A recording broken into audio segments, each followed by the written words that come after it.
दोस्तों, आप लोगों ने कई बार देखा होगा कि अपना जो फ़ोल्डर होता है ना, मोबाइल रिपेयरिंग डिस्प्ले में अपन जो फ़ोल्डर डालते हैं, वो डालने के आधा पौन घंटे बाद ऑटोमेटिकली ब्लैंक हो जाता है वगैरह, लाइनिंग वगैरह आ जाती है। तो वो लाइनिंग वगैरह आने का कारण क्या होता है आपको पता तो नहीं होगा शायद, बाकी मैं आज बता ही देता हूँ आपको, वो लाइनिंग आती किस कारण है।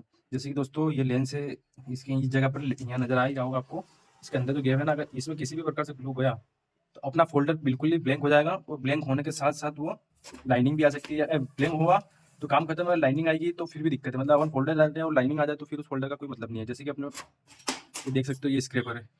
इसमें अगर ये गैप में उतरता है तो आप देख लीजिए कितनी गैप होगी इसके अंदर, इतनी गैप है अंदर, है ना? इसके अंदर देखो इतनी गैप है, आपके सामने ही बता रहा हूँ मैं, ये देखो इतना अंदर जा रहा है ना, ये ये इतना अंदर जा रहा है ना। तो इस कहने का मतलब ये, अगर यहाँ पर ग्लू लगेगा तो वो ग्लू इसके अंदर के लेंस को खत्म कर देगा। मैं एक सॉल्यूशन बता ही देता हूँ आपको, किस तरीके से मेरी बात को आपके सामने रख देता हूँ। दोस्तों, मेरे कहने का मतलब ये है, जैसे कि यहाँ लेंस बाल से बारीक होता है, उसमें अगर ग्लू लगेगा तो लेंस खराब हो जाएगा, जिसके कारण लाइनिंग भी आ सकती है और ब्लिंक भी हो सकता है ना। ऑटो वर्क भी, कुछ भी कंडीशन हो सकती है। ऑटो वर्क का तो नहीं होगा वैसे 90%।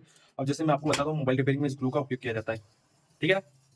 इस ग्लू पे इसको देखो, बिल्कुल एक सीरी की जगह है, इसके अपने थर्माकोल पे बिल्कुल प्लेन जगह है, कहीं से कोई अगर आपको नजर आ रही है तो बताइए। बिल्कुल ऊपर एक सीरी की जगह है ना, आपके सामने मैं इसको जूम करके बता देता हूँ, देखिए ना, ये क्लियर करके आना। तो इस पे अभी बिल्कुल क्लीन है और मैं इसके बूंद डालता हूँ तो आप उसके बाद रिजल्ट देख सकते हो, आपके सामने ही होगा जो भी होगा। ये आपके सामने मैंने इस पे एक बूंद डाली है, आप ही के सामने, है ना। अब आप खुद देख लीजिए कि आगे क्या होता है, क्योंकि फ्रॉड नहीं करेंगे हम, आपको जो भी बताएंगे आपके सामने बताएंगे। इसमें देखना कि ग्लू में इतने तरीके के केमिकल आते हैं ताकि इसमें ऑटोमेटिकली गड्ढा हो जाएगा। इसमें अगर थर्माकोल में गड्ढा होता है तो वो तो बाल से भी बारीक चीज है भाइयों। जैसे उसका लेंस टूटा नहीं कि काम खत्म। हमारे पास एक खुला फोल्डर भी है जिसका हमें ओसीए खोलना है। ओसीए करने वाला फोल्डर हमने इसलिए रखा था कि उसमें लेंस आसानी से नजर आ जाता है, इसलिए ओसीए करने वाला फोल्डर भी आपको बताएंगे। एक ओसीए करने वाला फोल्डर है, उसका लेंस हम आपको बता देते हैं। दोस्तों, हमारे पास ओसीए वाला ये फोल्डर है, Y91 का है ना, चालू है, बिल्कुल ओसीए कंडीशन में है। तो इसमें देखो, ये दोस्तों ये लेंस है, ये आपको कितनी पास से लाके बताता हूँ, ये लेंस है इसमें, ये चमक रहा है ना, यहाँ से लेकर के ये पूरा ही लेंस है। अगर इस पे मैं हल्का सा हाथ रख के दबाता हूँ तो भी ये टूट जाएगा बिल्कुल। मतलब जैसे कि इस कंडीशन में मैं इसको, ये देखो इतना हल्का है ना, मोड़ रहा है ऑटोमेटिक ये। अगर इसको मैं हल्का सा भी दबाता हूँ तो काम खत्म हो जाएगा ना। तो इसका ये, अगर इससे भी बारीक इस पर अगर हल्का सा ग्लू लगता है तो ऑटोमेटिक डैमेज कर देगा और ये फोल्डर पूरा काम करना बंद कर देगा, ब्लिंक हो जाएगा। तो आपने एक बात नोटिस करी होगी, जिस थर्माकोल पे मैंने नीचे जो थर्माकोल पड़ा ना, ये वाला, इस पे मैंने जो बूंद डाली थी, वो बूंद अब आप देख सकते हो, वो बूंद गड्ढे के रूप में बदल गई होगी पूरी पूरी। देखो, ये हो चुका है गड्ढा, आप ही के सामने मैंने कुछ बताया था ना सिस्टम। मैंने इस पर कोई हाथ नहीं रखा है, कुछ भी नहीं। देखो, ये आपके सामने अब ये गड्ढे का रूप ले लिया इसने, इतना अंदर जा रहा है ना, ठीक है ना। तो कहने का मतलब ये है, इसमें केमिकल मिला हुआ आता है, तो इस लेंस को ये ब्लैक ब्रेक कर देता है। कैसे इसको मतलब वो इतना केमिकल होता है तो इसको ब्रेक कर देता है। वो कहीं से भी इसके ऊपर आता है ना, एक बूंद डालते हैं अपन तो इसी गैप में मुकन आता है। इस पे आने के बाद वो एक दो बूंद इस लेंस पे कहीं भी, यहाँ से लेके यहाँ तक लेंस है, आपको नजर आ रही है कि ये पट्टी से इस पट्टी तक ये लेंस है। इसमें हल्का सा भी कहीं ग्लू लगेगा तो ये पूरा ब्लैंक कर देगा या फिर लाइनिंग आ जाएगी, है ना। इसलिए फोल्डर लगाने में ये विशेष ध्यान रखें।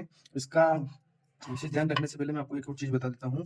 अगर आपको यहाँ ग्लू लगाना है तो आपको एक काम करना होगा, जो आपके पास मोबाइल रिपेयरिंग में डिस्प्ले चिपकाने के लिए जो टेप आता है ना, उसको इस तरीके से तोड़ लीजिएगा और इस तरीके से फोल्डर को 2 उँगलियों पे लेकर के उसके बीच की जो गैप है, वो गैप में इसको टेप को उतार दीजिएगा। टेप उतरेगी तो वही काम करेगा। टेप छोटी ले ताकि अच्छा आसानी से अंदर उतर जाए ना। आपके सामने करके बताऊंगा, आप कुछ फ्रॉड नहीं होगा इसमें ना। अगर आपको ऐसा लगता है कि नहीं वैसे फ्रॉड करे तो वैसे फ्रॉड नहीं करता, जो भी है ऑन द स्पॉट, है ना। ये इस तरीके से बिल्कुल क्लीन करके आपके सामने ही में ये अंदर गया है ना।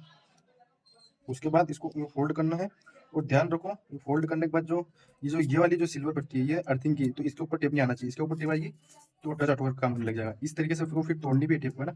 ये अंदर भी हो चुकी है, अंदर भी चली गई है और बाहर अर्थिंग का भी काम करेगा, है ना। तो इस तरीके से आप इसके ऊपर अगर आप ग्लू डाल दोगे ना, तो लेंस के कुछ नहीं बिगड़ेगा, लेंस सुरक्षित रहेगा, ग्लू से कोई दिक्कत नहीं आएगी, ना आउट वर्क करेगा, ना फोल्डर ब्लैंक होगा, ना ही लाइनिंग आएगी, है ना।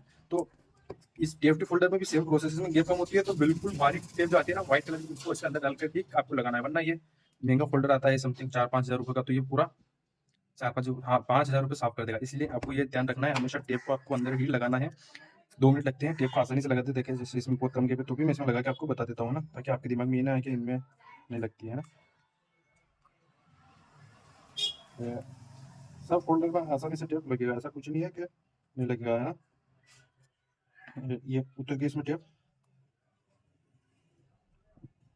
सॉरी दोस्तों, थोड़ा टेप का मुंह सही नहीं है, वरना टेप एक बार में जाती है अंदर।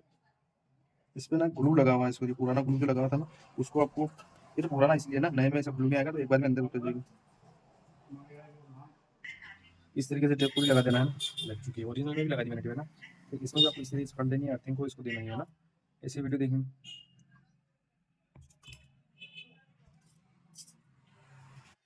दोस्तों बिना टेप के अगर आप ग्लू डालते हो तो देख लो ये इस तरीके से होल हो जाएगा आपके सामने। मैंने उस पर हल्का सा ग्लू डाला था, 5 से 6 मिनट के अंदर इसका ये हाल है।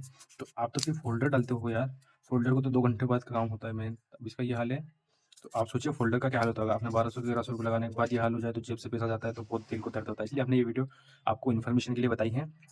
फोल्डर ब्लैंक होने का यही कारण है। इसलिए आप हमेशा कोई सा भी हो उसमें टेप लगाए, ओरिजिनल हो, लोकल हो, टीएफटी हो, एमुलेट हो, ओएलईडी हो, जोन सा भी फोल्डर आता है सब में इस तरीके से अगर आप टेप लगाते हो तो आप फायदे में रहोगे। अगर ये ऐसा ग्लू मैं इस पे लगा, इस पे यहाँ से इंस्टॉल करता हूँ और बिना टेप के, तो इस पे आ जाता है ग्लू। इस पे आने के कारण लेंस को ब्रेक करता है, लेंस ब्रेक होने के बाद ब्लिंक भी हो सकता है, लाइन भी आ सकती है, कुछ भी हो सकता है ना।